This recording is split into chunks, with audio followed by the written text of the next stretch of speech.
Greetings to you, strange soul. You carry a light that doesn't belong to the Sagramor's realm. You're not from me. I fear, then, that you won't be able to grant me absolution. At least not yet.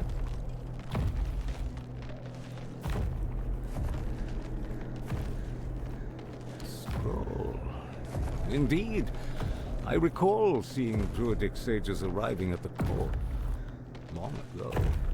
I also witnessed powerful acts of magic. Surely the court custodian might know more. But you must forgive me. I cannot provide you with a more specific. Only a pure soul can bear the sins of another. My soul was once like that. I thought it would be enough to... I don't know what I thought. Not just anyone's. I took upon myself the sins of my queen. I had no choice. I swore an oath of loyalty. But if I had known the weight of the queen's misdeeds, it's a punishment for consorting with someone so...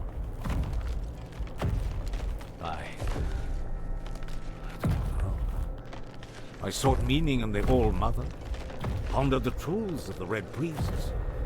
Then I came here, for Sagramor, soon to be king, was about to ascend to the... And beside him stood the queen, as radiant as the dawn. I swore to serve them until the end of time. Yet she desired a true kingdom, regardless of the means. Next, there was the descent into the depths where we now find ourselves. This came to pass at the Queen's behest.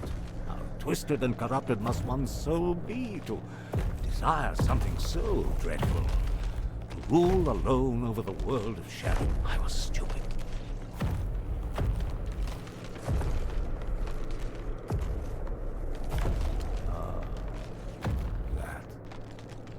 May be my only solace in this vale of tick. The fungus helps me keep my senses, attuning me to the rhythm of this forsaken kingdom.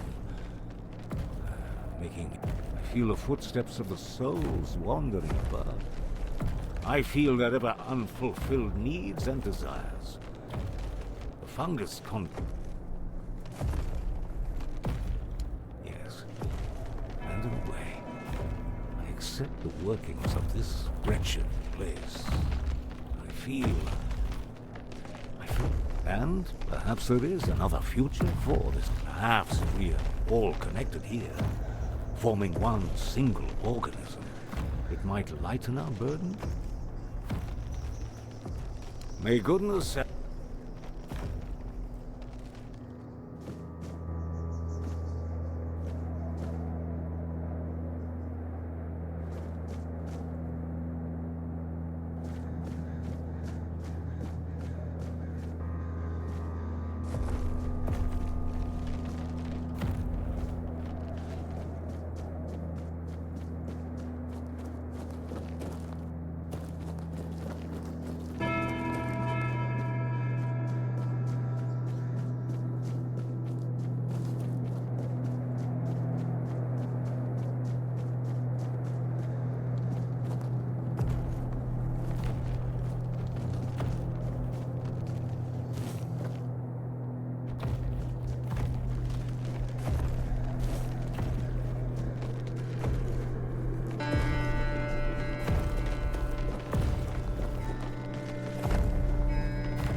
Ah, a new guest in our court. Welcome, stranger, to the humble halls of King Sagramor's castle. I'm sure their highnesses will be pleased to see a new face. We haven't had many guests of late. Oh, no need to trouble yourself with me, my lord. I am but a simple custodian, a lowly servant. Though, if I had performed my duties better, perhaps there wouldn't be so much constant dying. Oh, I'm sure they will. But you might have to wait a bit. The king's schedule is completely full for the foreseeable future. And, before you ask, no, there's no way to speed it up. King Sagramor is very particular about treating all... Unless you're aiming to become the court jester, there's not much I can do to help. Though, now that I think about it, perhaps if the Queen's sisters put in a good word for you, you might just get to the front of the line.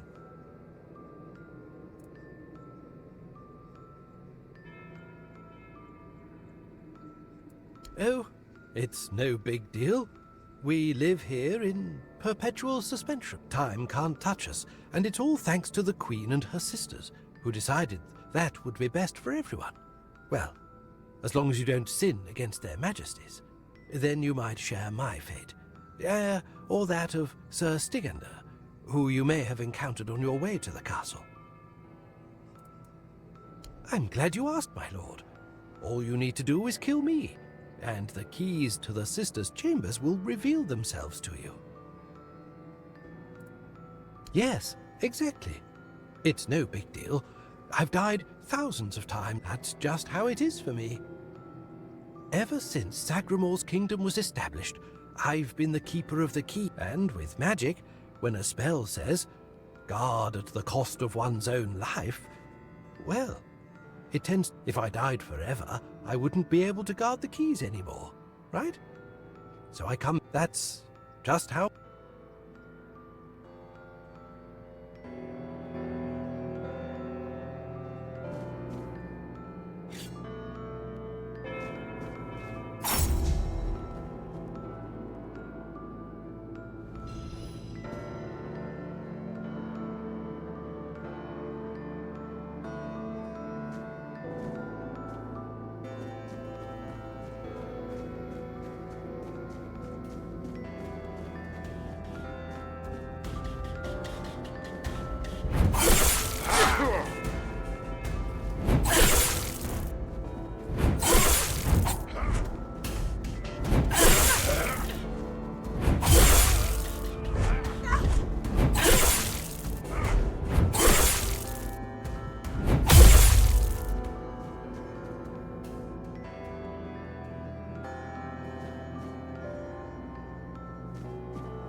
Boars.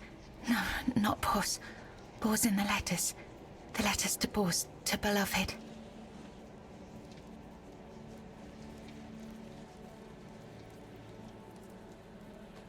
These, all of them, I write. Letters to beloved boars, I write.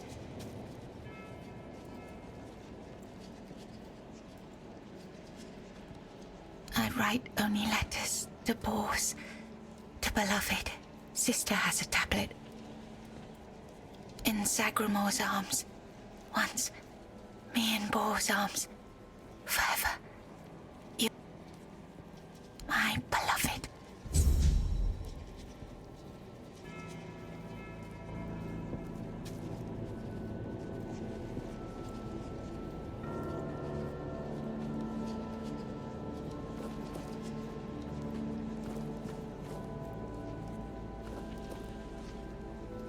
Boss. My...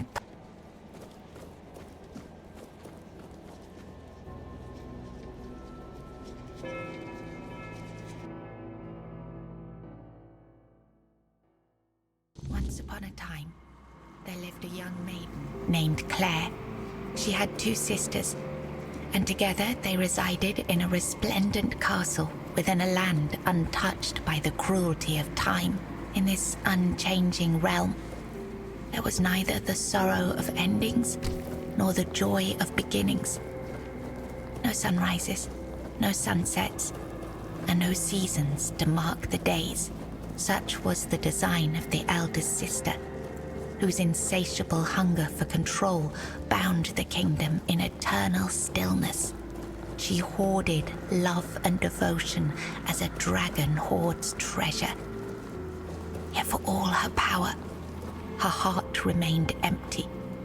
Cursed, it was the height of summer when young Bors first laid eyes on the maiden of his heart, working in the fields, his skin bronzed by the sun. He paused as the sound of hooves drew near. A lone maiden approached, her hair shimmering like spun gold, her cheeks rosy and her waist snugly drawn into a spring green corset. While the other peasants bowed their heads, Bors stared unabashedly. Sensing his gaze, the maiden turned sharply, startling her steed. The horse reared and she tumbled from the saddle, straight into Bors's waiting arms. Their eyes met, and in that instant, the maiden felt herself lost. A warmth bloomed upon her cheeks. Long ago, there lived a maiden named Claire, fair of face and gentle of heart, cursed by her cruel sister to remain imprisoned in a high tower.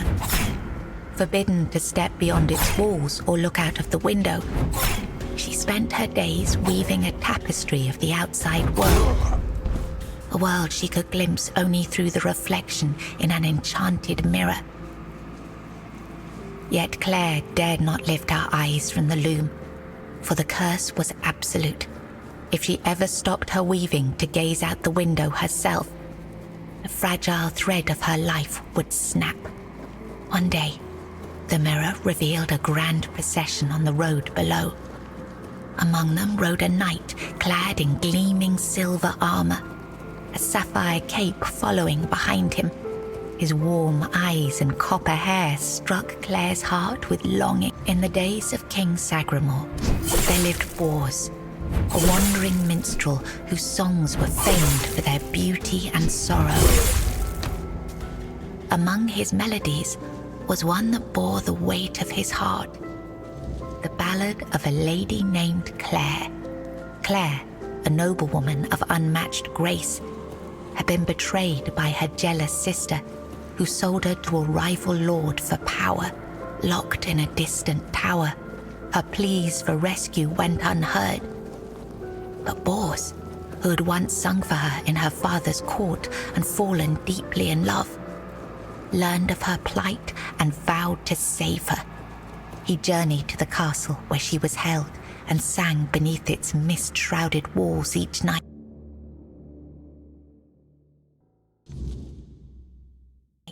Hoping hoping she might hear him. At last, a faint voice joined his song. Claire, her spirit unbroken despite her captivity, determined, I was writing something important. Do you know what it...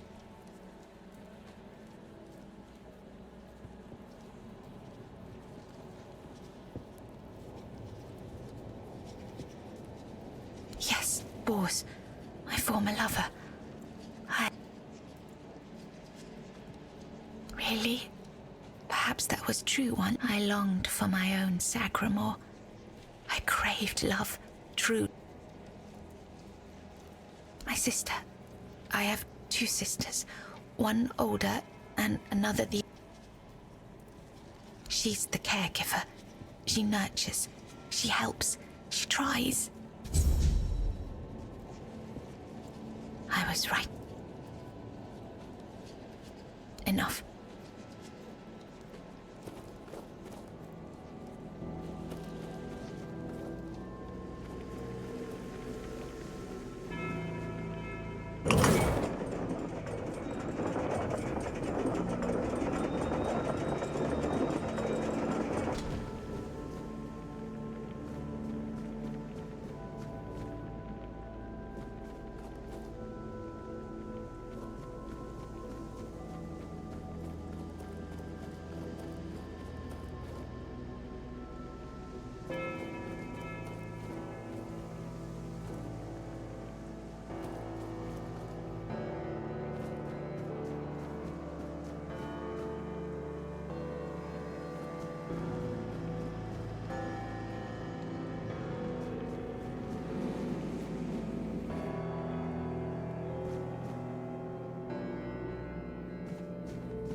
Who goes there?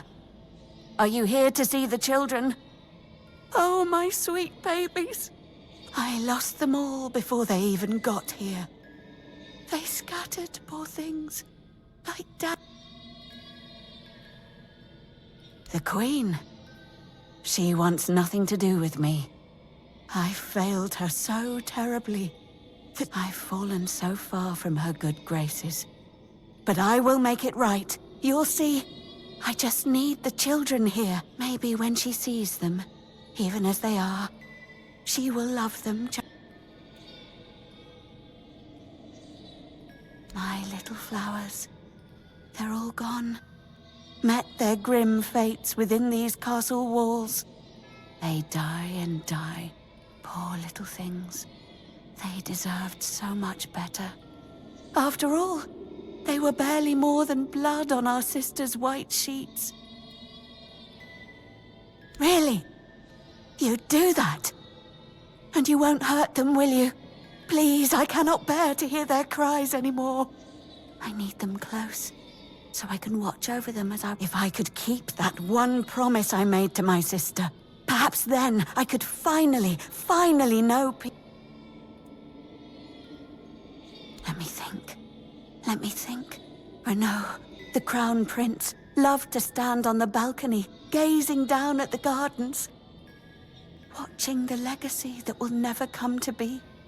Little Noah, covered in blood. His mother would wash him again and again, scrubbing endlessly. It feels like... Oh, and Hugo, such a sweet child, sleeping soundly in his cot, sleeping and sleeping, always and forever.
He's gone. Young Prince Renaud. Oh, by the gods, lost the midwife will wring my neck with her bare hands. I can't. No, and the queen. She'll do worse. Much worse. Oh, yes, of course. Straight into the void. He stood there for a long while, and then he was gone. He just stepped in.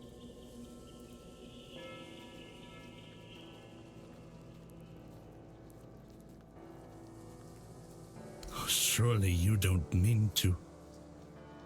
Or no, wait. Better they don't look upon someone heading into a place like that. They might feel disgusted. But I wish you luck. Remember, everything you do is being judged.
Did the midwife send you?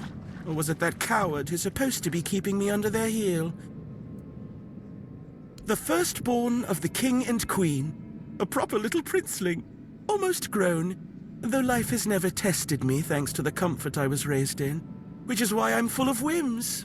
Why I think only of trivialities. Why I'm just a gilded youth, unable to appreciate what I have. I won't bother listing every one of my vices. Don't take it personally. You're not that special.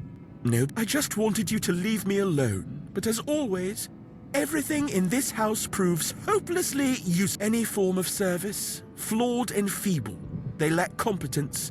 Next time, I'll find a deeper despair and an emptier void to hide in. Mother won't be pleased with how miserably the court servants perform their duties. She never handled disobedience well. Well then, we can skip pedagogical lectures, as I know you'll force me to return at the end. And later, I'll try to run away again. Spare yourself the trouble. You don't have to drag me by the hand. I know the way back. The Queen's little lapdog. Phew.